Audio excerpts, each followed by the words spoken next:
por más que los bombardean a diestra y siniestra, no pueden con ellos. Desde el cielo no se puede terminar con el Estado Islámico. Hay que intervenir vía terrestre, dice la coalición, encabezada por Estados Unidos y Francia.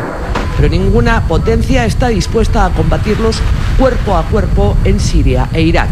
Primero, porque no conocen el terreno. Segundo, porque tienen la experiencia de Irak y Afganistán. Y tercero, y este es el argumento principal y el único que esgrimen públicamente, porque dicen que si la coalición inicia una ofensiva terrestre, serían vistos como una fuerza de ocupación por la población, algo que ocurrió en Irak. Los que intervengan vía terrestre tienen que ser tropas sirias, árabes o kurdas, ha dicho el ministro francés de Relaciones Exteriores, Laurent Fabius. Por primera vez, Francia y por ende los países de la llamada coalición contemplan la posibilidad de cooperar con el dictador sirio Bashar al-Assad para derrocar a ISIS. Abrir esta puerta cambia el tablero político y de la guerra a 360 grados. Hasta ahora, este era el panorama.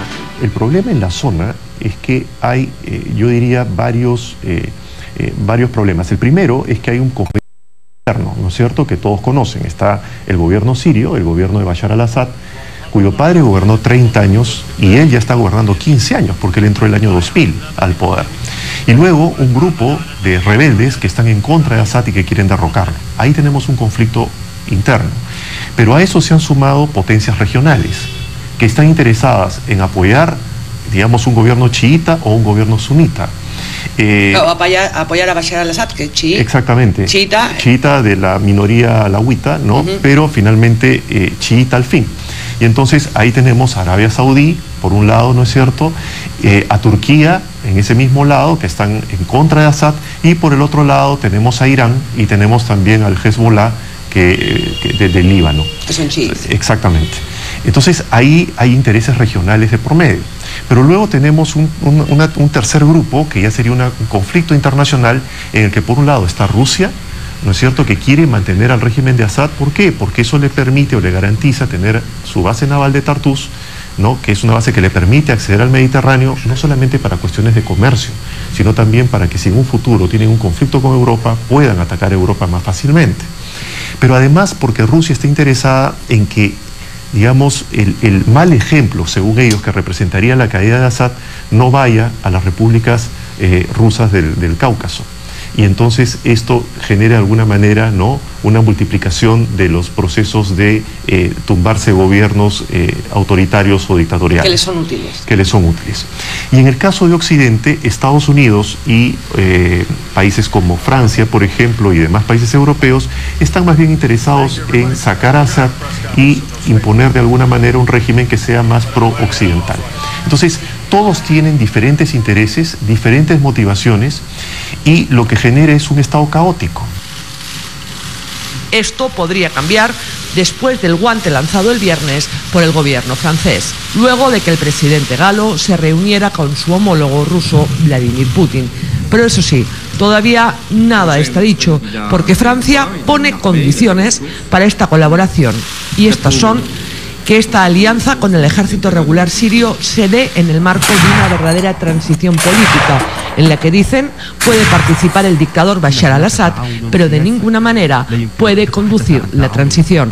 Es decir, Francia quiere que el ejército sirio sea su aliado, pero negociando que al-Assad deje el poder. El ministro galo, Fabius, lo ha dicho claro.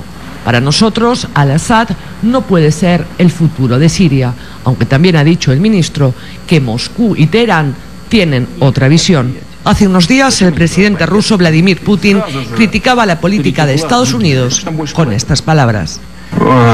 Президент Обама упомянул об одной из угроз, это ИГИЛ.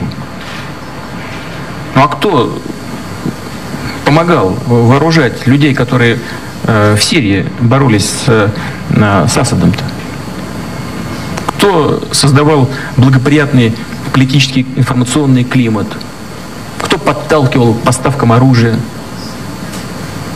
А вы чего? Разве вы не понимаете, кто там воюет? Там воюют наемники. В основном. Вы знаете, что там платят деньги? И они воюют там, где платят больше. Они захватили месторождения нефтяные, там, скажем, где-то в Ираке или в Сирии. Нефть начали добывать.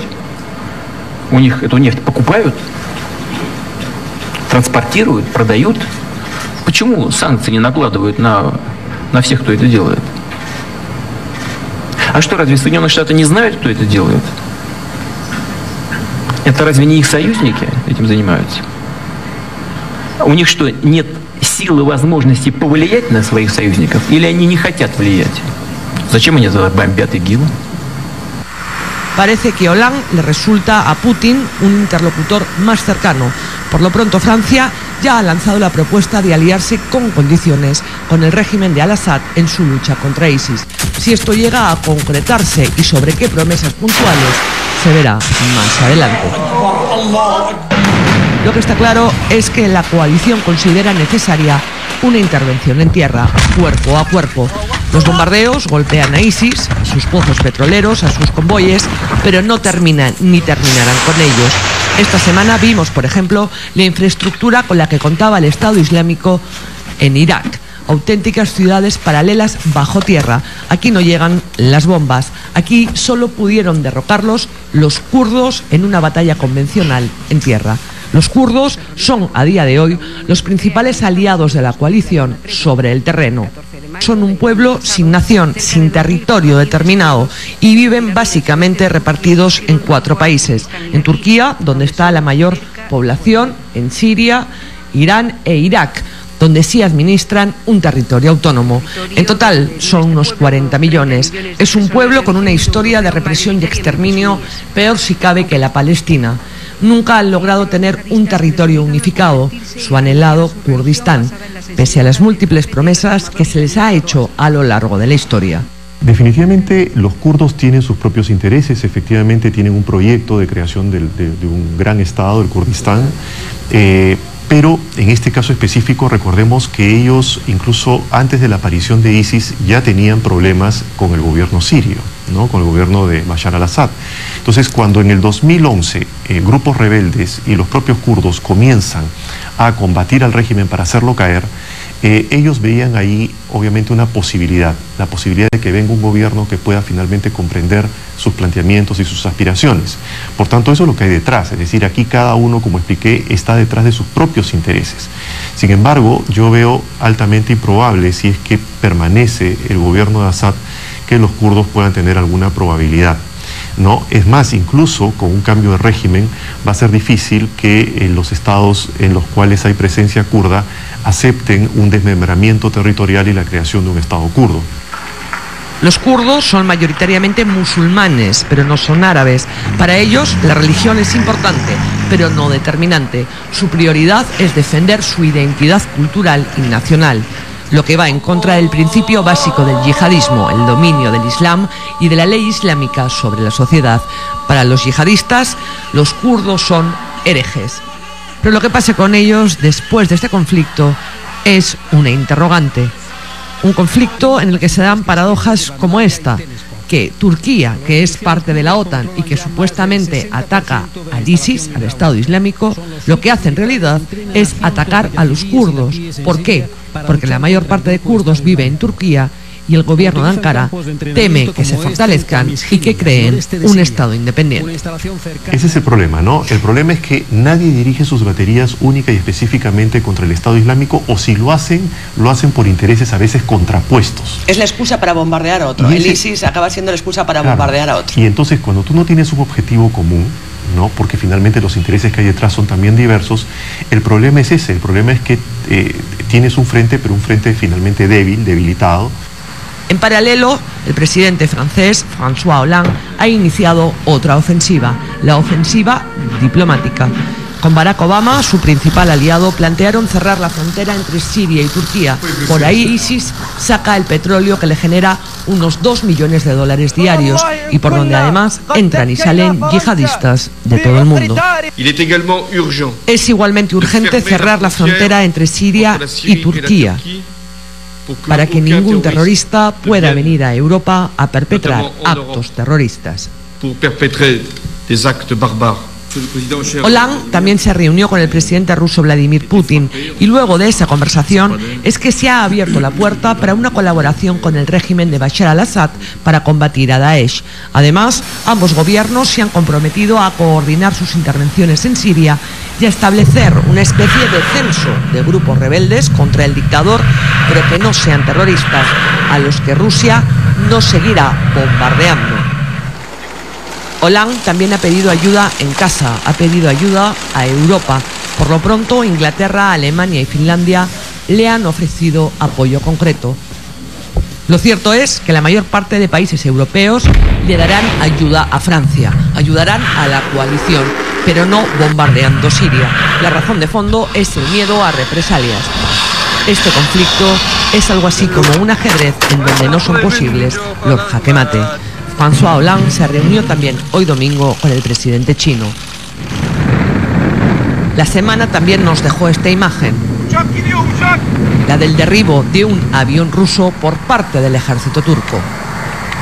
Un derribo que estuvo a punto de revivir en todo su esplendor la Guerra Fría.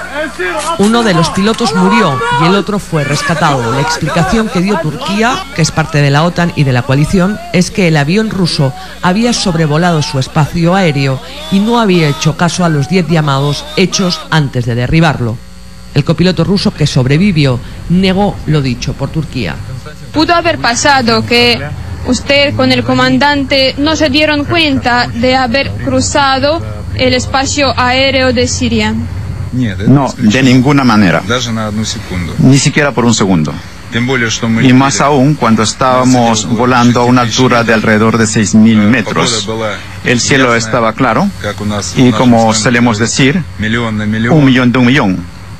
El presidente ruso lo consideró una puñalada por la espalda, acusó al gobierno turco de ser cómplice de los terroristas y anunció represalias. Por lo pronto, Rusia ya ha desplegado misiles antiaéreos en Siria. A partir de ahora, Moscú exigirá un visado especial a los turcos y puede ahogarlos económicamente. Hollande trató de poner paños fríos en su visita a Moscú y parece que lo consiguió, aunque pidió el cierre de la frontera entre Turquía y Siria. Mientras afloran las contradicciones entre las diferentes potencias, el Estado Islámico sigue gestionando el terror. Esta semana reivindicó el atentado en Túnez, donde murieron 12 personas. Además, en red y editados en HD, siguen con sus mensajes amenazantes en árabe, inglés y francés. El viernes, un solemne Hollande, en una imagen cuidada al milímetro en donde aparecía en primera línea y solo, rindió oficialmente homenaje a las víctimas de París. Una horda de asesinos mató a 130 de los nuestros e hirió a cientos en nombre de una causa loca y de un Dios traicionado. En París murieron 130 personas. La cuestión es cuántos inocentes mueren a diario en Siria. Eso es algo que nadie sabe o nadie quiere decir.